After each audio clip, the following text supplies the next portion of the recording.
আসসালামু আলাইকুম, hello everybody, welcome back to my other new blog video. আশা করি সবাই ভালো আছেন।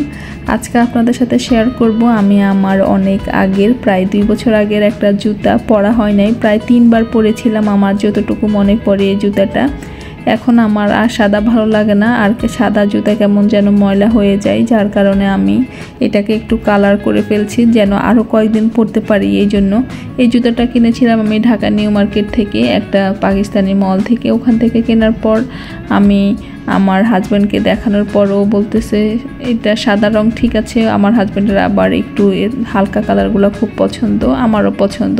কেনার পর নর্মালি এটা আমি কিনেছিলাম একটা জামদানি শাড়ির সাথে, তখন আমি প্রেগনেন্ট ছিলাম। আপনারা জানেন প্রেগনেন্সিতে প্রায় সবসময় একটু ফ্ল্যাট জুতা পরতে হয়। এই তো এরপর আমি প্ল্যান করলাম এই জুতাটা একটু কালার করে ফেলি। এটা আমার মাথায় আসলো যেহেতু এখন জামের সিজন, জামের সিজন, তখন বাসায় আমার জাম পাড়ার পর আমি আর জামগুলা খাচ্ছিলাম, তখন এই কালারটা দেখে আমার খুব ভালো লাগছিল। আমার মনে হচ্ছিল তখনই যে আমি একটু জাম কালার করব, জুতাটার মধ্যে সাদা একটু রাখবো আর একটু জাম কালার করব। এরপর আমি বসে পড়লাম জুতাটা কালার করার জন্য। আমার একটু সমস্যা হচ্ছে কি, আমি যখনই কোনো জিনিস খুব পছন্দ করি, কিনি, পছন্দ করার পর যদি আমার কেউ বলে, কাছের বা দূরের, যখনই কেউ বলে যে এটা আমাকে ভালো লাগে না বা এটার কালার সুন্দর না বা এটা সেটা হাবিজাবি বলে না, অনেক অনেক রকম কথা বলে, কেনার পর আমার আর যত পছন্দের জিনিসই হোক আমার আর পরতে ইচ্ছে করে না।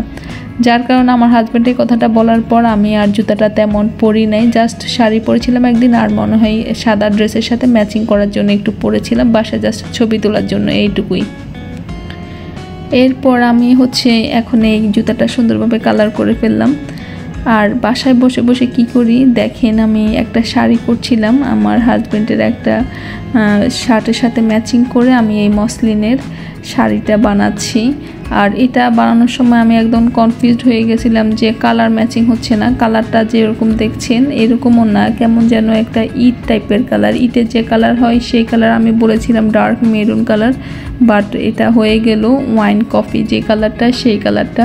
বাট এটা রোদে গেলে একরকম শেড দেয়, ছায়ায় আরেক রকম কালার আসে, যেটা আমি কয়েকবার চেক করে দেখেছি।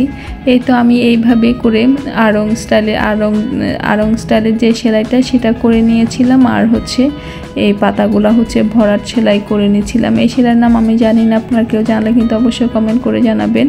আমি এইভাবে করে পুরো শাড়িটা পুরো 3 পাশে যে পাটটা সেটা করে নিয়েছি। আর এই তো টুকিটাকি কাজ করার পর বাসায় খাবার রেডি করছিলাম। আজকে কাতল মাছের মরিচগুলো ছিল, আগের পুরাতন গরুর মাংস রান্না ছিল, আর নতুন ঢেঁড়স ভাজি করলাম, ভাত ডাল মাছ ভাজলাম, এই তো। আর মুরগির মাংস ছিল বাচ্চাদের জন্য। এই তো আজকের এটাই ছিল আমার মেনু। ভালো থাকবেন সবাই, আসসালামু আলাইকুম।